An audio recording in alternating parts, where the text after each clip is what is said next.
everyone, it's Linda. Today I'm going to talk to you about losing your Sewjo and what to do about it.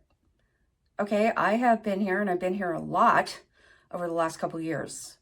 I have struggled to get anything sewn and it's disheartening. Let's talk about your Sewjo. So nobody likes it, but you know, there are times when we just don't feel like quilting. I mean, let's face it, quilting is a long process. You cut up some fabric, you sew it back together into blocks, you sew those blocks into rows, you sew those rows into a top, you quilt it all together. It's a long process. So what do? My first piece of advice is please relax and don't beat yourself up. Don't feel bad about it. It happens. There's just times when we don't feel like doing things in our lives, and quilting can be part of it too.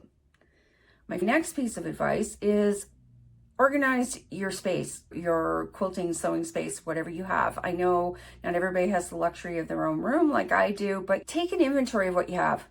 How many projects do you have already started? How many patterns do you have for patterns and or kits? Let's take an inventory of what we have. So therefore you know exactly what you have and what you're looking at, and get it organized.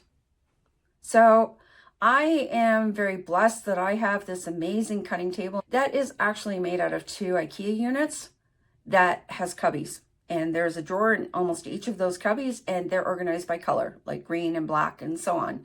Each of them is jammed with fabric. Take stock of any whips that you may have, or works in progress or unfinished objects, however you want to view it. And please do not feel guilty about projects that you may have abandoned. I have done this many times over my 22 years of quilting. When you have an inventory of them, decide what you're going to do with them. Are you going to keep them? Are you going to let them go? Are you going to put the fabric back in your stash?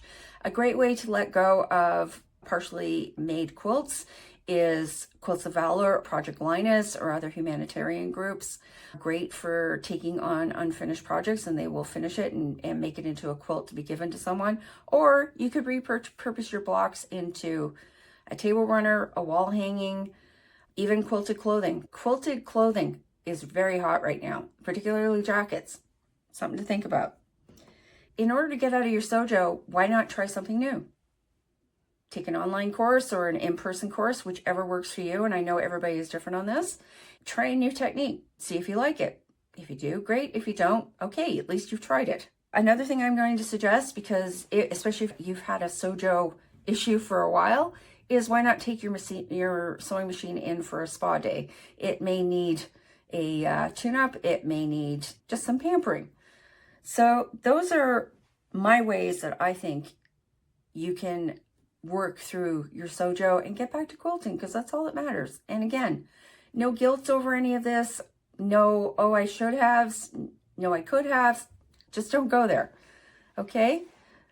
Talk soon. Bye now.